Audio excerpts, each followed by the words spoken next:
ខៃរ៉ាបើសើចដាក់មុនក៏រត់ចេញពីអូរ៉ាបើចង់សើចចំអកឬក៏អកនោះសាខ្ញុំធ្វើធម្មតាតែគ្នាខ្ញុំមានចលនា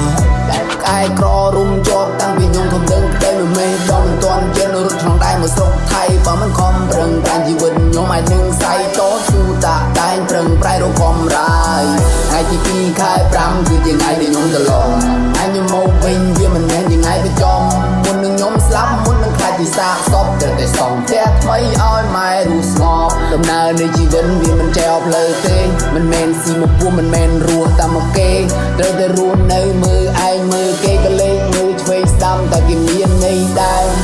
គេยังចេះយើងยังចោះ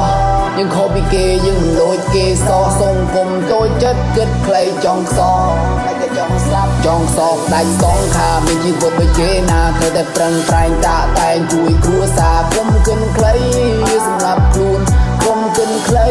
អ្នករត់ពួនរត់ពួនការខ្ញុំថ្វាយបង្គំទៅព្រះសម្មាប្រស័យខ្ញុំស្លាប់សូមមកខ្លាចជាផ្សែងកច្ឆាសញ្ញានឹងខ្លួនឯងឈប់បង្ហូរទឹកនេត្រាថ្ងៃដែលយំម្ដងទៀតគឺជាថ្ងៃដែលលាដុល្លារមិនបាច់ដើរជុំបើសិនជាអ្នកខៃរ៉ាបើសើចដាក់មុនក៏រត់ចេញពីអូរ៉ាបើចង់សើចចំអកឬក៏អកនោះសាខ្ញុំធ្វើធម្មតាតែគ្នាខ្ញុំមានចលនាដោះស្បែកជើងរំលែងកាត់ភ្លៀងស្រែកច្រៀងតាមបនចម្រៀងសម័យពីតាមផ្ទះប្រើតែជាគៀងមិនមានភ្លើងភ្លឺទេណាអានាងយាយប្រាប់ឪប្រាប់ម៉ែប្រាប់ថាកូនប្រុសត្រូវតែខិតខំតិចណាបើកូនត្រូវមើលកូននឹងស្លាប់គេចាប់កូនចងបោះទៅក្នុងស្រះស្លាប់បាត់គ្មានសំបីសង្ខារគ្មានសំបីសង្សារមិនបានស្គាល់ជាតិនៃស្នេហា